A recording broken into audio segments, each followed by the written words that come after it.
औरत को दर्द नहीं होता। ये कहानी रिया की है, जो कि एक बड़ी बिजनेस विमेन है। उसको किसी के दर्द से कोई फर्क नहीं पड़ता। उसके लिए अपने काम से बढ़कर कुछ नहीं। ये क्या बना रखा है? ये खिलाओगे तुम उनको? माफ करना छोटी मालकिन, मैं फिर से बना देता हूँ। अरे क्या हुआ बहू, क्यों चिल्ला रही हो इन पर इतनी सुबह सुबह? अब क्या कर दिया इन्होंने? मम्मी जी, अभी दोपहर को मेरे बहुत ही इम्पोर्टेंट गेस्ट आने वाले हैं और इनका खाना ऐसा है बेस्वाद। अगर ये खाएंगे तो क्या सोचेंगे? इनको अभी के अभी नौकरी से निकाल दो।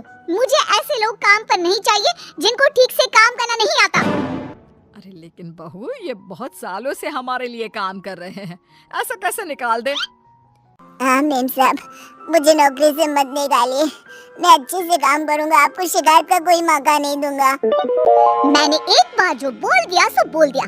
जल्दी से कोई नया शेफ ढूंढ कर लाओ। अगले दिन ऑफिस में। ये सब क्या है? अभी तक ये काम पूरा क्यों नहीं हुआ है? मैम वो क्या? किसको दिया था मैंने ये काम? उसको अभी मेरे सामने बुला कर लाओ। जी मैम। मैम वो सर्वर में थोड़ी दिक्कत आ गई थी। किसके? तुम्हारे या कंप्यूटर के? वो मैम बात यह है कि जितना वक्त तुम आज मुझे समझाने में जाया कर रहे हो ना, उतना वक्त अगर तुमने कल इस काम को करने में किया होता तो आज ये पूरा हो जाता। तुम्हें नौकरी से निकाला जाता है। मैम प्लीज ऐसा मत करिए, मेरे छोटे छोटे बच्चे हैं, अगर मेरी नौकरी चली गई तो। ये सब तुमको ऐसा काम करने से पहले सोचना चाहिए था। मैम मुझे एक मौका और दीजिए, मैं अभी पूरा करके लाता हूँ। ये जो मौका था, यही तुम्हारा आखिरी मौका था जो तुमने गंवा दिया। मैं और कुछ नहीं सुनना चाहती। मेरी कंपनी में तुम जैसे कामचोरों के लिए कोई जगह नहीं है। तुम्हें इस नौकरी से निकाला जाता है। शाम को घर पर। मैंने सुना आज तुमने फिर किसी को नौकरी से निकाल दिया। अरे हमारी पॉलिसी है ना, हमारी कंपनी लोगों के इमोशंस का भी ध्यान रखती है। इमोशन कुछ नहीं होता। कमजोर होते हैं वो लोग जो ऐसे काम करते हैं। और नौकरी से निकाल दिया तो इसमें कोई नई बात नहीं। जिस तरह घर को साफ करने के लिए गंदगी बाहर फेंकनी पड़ती है, उसी तरह कंपनी को आगे बढ़ाने के लिए यूजलेस लोगों को कंपनी से बाहर निकालना पड़ेगा। तुम लोगों की तुलना गंदगी से कैसे कर सकती हो? जिस स्पीड से तुम लोगों को निकालती हो, मुझे डर है कि किसी दिन कंपनी के सभी लोग ही ना निकल जाए। फिक्र मत करो, ऐसा कभी नहीं होगा। ऐसी बड़ी कंपनी में काम करने के लिए लोग तरसते हैं। जिनको नौकरी लग जाए वो खुशी से पागल हो जाते हैं। तो ऐसी कंपनी कभी खाली हो ही नहीं सकती। वैसे भी मुझे किसी की इमोशन से कोई लेना देना नहीं है। लेकिन बहू, तेरे स्वभाव को देखकर लगता है कि जरूर खाली होगी। अरे बहू, लोगों को दर्द होता है तो ये क्यों नहीं समझ पाती है? मम्मी जी, आप कब आई? आपको क्यों ऐसा लगता है? दर्द वर्द कुछ नहीं होता। कम से कम मैंने तो इस दर्द नाम की चिड़िया को कभी फील ही नहीं किया। क्योंकि बहू तू दूसरों की भावनाओं की कदर नहीं करती। दूसरे क्या सोच रहे हैं, क्या कर रहे हैं, वो क्यों नहीं कर पा रहे हैं, किसी की परवाह नहीं करती। ऐसा नहीं होता बहू।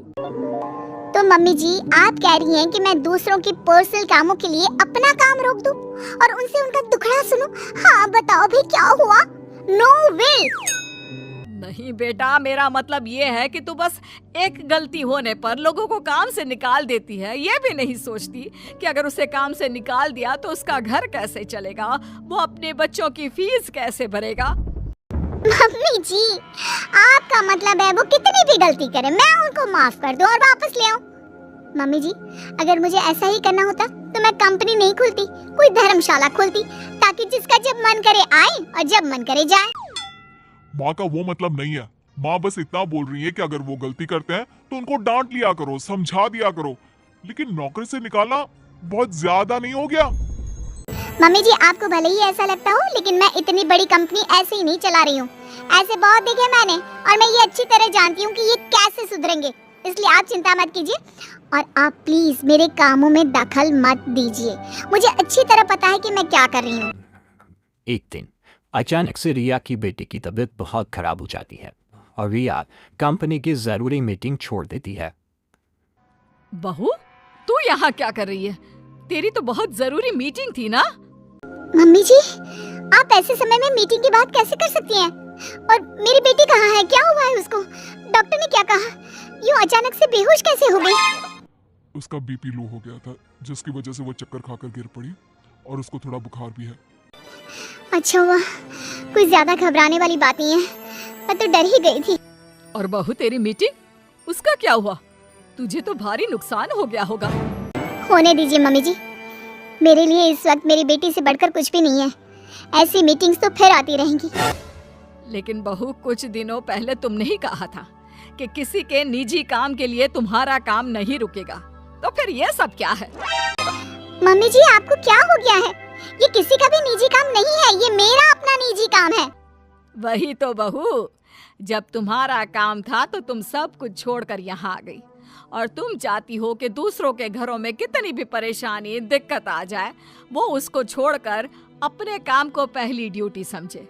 लेकिन वही चीज अगर तुम्हारे साथ हो तो तुम अपनी पहली जिम्मेदारी अपने परिवार की तरफ समझती हो, उसके बाद तुम्हारा काम। ये कैसी नाइंसाफी है? उनके साथ तुम करो तो ठीक और वो करे तो गलत। आप सही कह रही हैं मम्मी जी, मैंने ये बात कभी समझी ही नहीं। अब तो समझ गई ना? अब से उनके साथ कुछ ऐसा मत करना, उनकी भी परेशानी समझने की कोशिश करना। हाँ मम्मी जी, अब मैं सब समझ गई हूँ। मुझे अपनी गलती का एहसास हो गया है। शायद सही कहते हैं लोग, जब तक वही दर्द आप खुद ना झेलो तब तक आप दूसरे के दर्द का अनुमान नहीं लगा सकते। मुझे ये देखकर अच्छा लगा बेटा कि तुम्हें बहुत जल्दी अपनी गलती का एहसास हो गया।